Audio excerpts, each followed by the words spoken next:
السلام علیکم ورحمۃ اللہ وبرکاتہ۔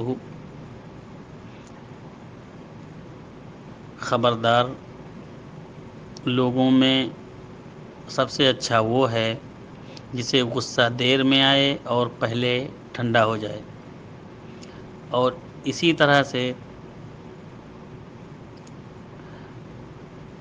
لوگوں میں برا وہ آدمی ہے کہ جسے جلدی غصہ آئے اور بہت دیر میں ٹھنڈا ہو۔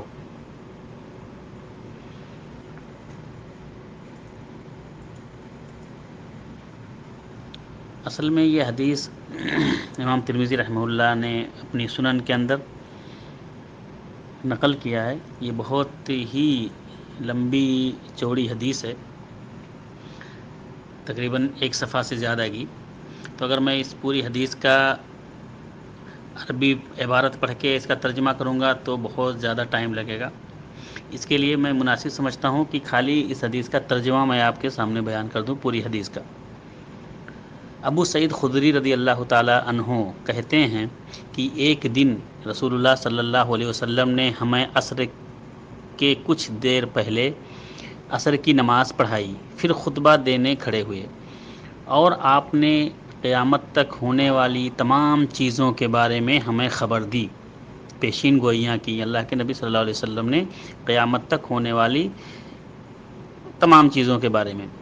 یاد رکھنے والوں نے اسے یاد رکھا اور بھولنے والوں نے اسے بھلا دیا۔ حفظہ من حفظ ونسیہ من نسیہ۔ آپ نے جو باتیں بیان فرمائی ان میں سے ایک بات یہ بھی تھی کہ دنیا میٹھی ہے اور سرسبز ہے، اللہ تعالیٰ تمہیں اس میں خلیفہ بنائے گا، پھر دیکھے گا کہ تم کیسا عمل کرتے ہو۔ خبردار، دنیا سے اور عورتوں سے بچ کے رہو۔ یعنی یہ دنیا بھی فریب میں مبتلا کرنے والی ہے، اور اسی طرح سے دوسری عورتیں جو بازارو عورتیں ہوتی ہیں یا جو غلط قسم کی عورتیں ہوتی ہیں، یہ بھی تمہیں غلط راہ دکھائیں گی اور تمہیں مبتلا کر دیں گی۔ آپ نے یہ بھی فرمایا، خبردار، حق جان لینے کے بعد کسی آدمی کو لوگوں کا خوف اسے بیان کرنے سے نہ روکے۔ یعنی جو شخص حق جان جائے تو اس کو چاہیے کہ وہ حق بات بیان کر دے۔ ابو سعید خدری رضی اللہ تعالیٰ عنہ روتے ہوئے کہا، اللہ کی قسم، ہم نے بہت ساری چیزیں دیکھی ہیں اور بیان کرنے سے ڈر گئے۔ آپ نے یہ بھی بیان فرمایا، خبردار، قیامت کے دن ہر وعدہ یا عہد توڑنے والے کے لیے اس کے عہد توڑنے کے مطابق ایک جھنڈا ہوگا، اور امام عام کے عہد توڑنے سے بڑھ کر کوئی عہد توڑنا نہیں ہے۔ اس عہد کے توڑنے والے کا جھنڈا اس کے سرین کے پاس نصب کیا جائے گا۔ اس دن کی جو باتیں ہمیں یاد رہیں ان میں سے ایک بات یہ بھی تھی، جان لو انسان مختلف درجہ کے پیدا کیے گئے ہیں۔ کچھ لوگ پیدائشی مومن ہوتے ہیں، مومن بن کر زندگی گزارتے ہیں اور ایمان کی حالت میں دنیا سے رخصت ہوتے ہیں۔ کچھ لوگ کافر پیدا ہوتے ہیں، کافر بن کر زندگی گزارتے ہیں اور کفر کی حالت ہی میں مرتے ہیں۔ کچھ لوگ مومن پیدا ہوتے ہیں، مومن بن کر زندگی گزارتے ہیں اور کفر کی حالت میں ان کی موت آتی ہے۔ کچھ لوگ کافر پیدا ہوتے ہیں، کافر بن کر زندہ رہتے ہیں اور ایمان کی حالت میں ان کی موت آتی ہے۔ کچھ لوگوں کو غصہ دیر سے آتا ہے اور جلد ٹھنڈا ہو جاتا ہے۔ کچھ لوگوں کو غصہ جلد آتا ہے اور دیر سے ٹھنڈا ہوتا ہے۔ یہ دونوں برابر ہیں، جان لو۔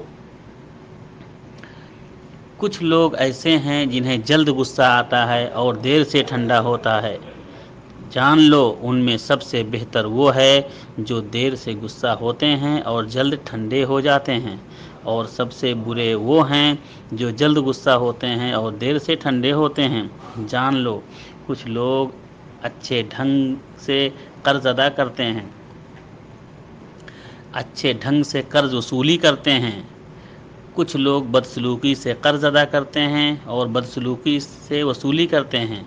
جان لو ان میں سب سے اچھا وہ ہے جو اچھے ڈھنگ سے قرض ادا کرتا ہے اور اچھے ڈھنگ سے وصول کرتا ہے۔ جان لو غصہ انسان کے دل میں ایک چنگاری ہے، کیا تم غصے غصہ ہونے والے کی آنکھوں کی سرخی اور اس کی گردن کی رگوں کو پھولتے ہوئے نہیں دیکھتے؟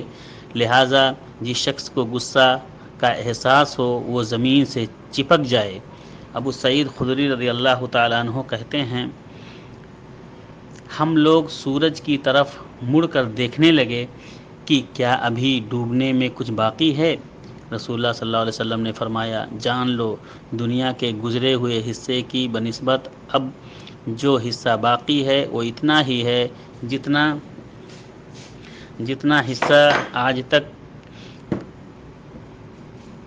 حصہ آج کا تمہارے گزرے ہوئے دن کی بنسبت باقی ہے۔ امام ترمذی رحمہ اللہ کہتے ہیں کہ یہ حدیث حسن صحیح ہے، لیکن سند کے اعتبار سے یہ حدیث ضعیف ہے۔ اس سند میں ایک راوی ہیں علی بن زید بن جدعان جو ضعیف ہیں، اس لیے یہ حدیث کی سند ضعیف ہے۔ لیکن اس حدیث کے کئی ٹکڑے، اس حدیث لمبی حدیث ہے، اس حدیث کے کئی ٹکڑے دوسری حدیثوں کی سپورٹ کی وجہ سے صحیح ہیں، جن کے شواہد موجود ہیں۔ بہرحال اس حدیث سے پتہ چلا کہ اللہ رب العالمین کن لوگوں کو پسند فرماتے ہیں اور کن لوگوں سے ناراض ہوتے ہیں۔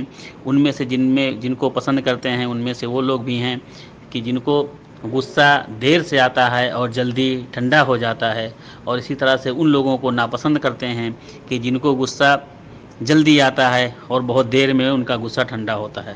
اللہ رب العالمین ہم تمام لوگوں کو اچھی خصلتوں کا حامل بنائے اور بری خصلتوں سے بچائے، آمین۔ السلام علیکم ورحمۃ اللہ وبرکاتہ۔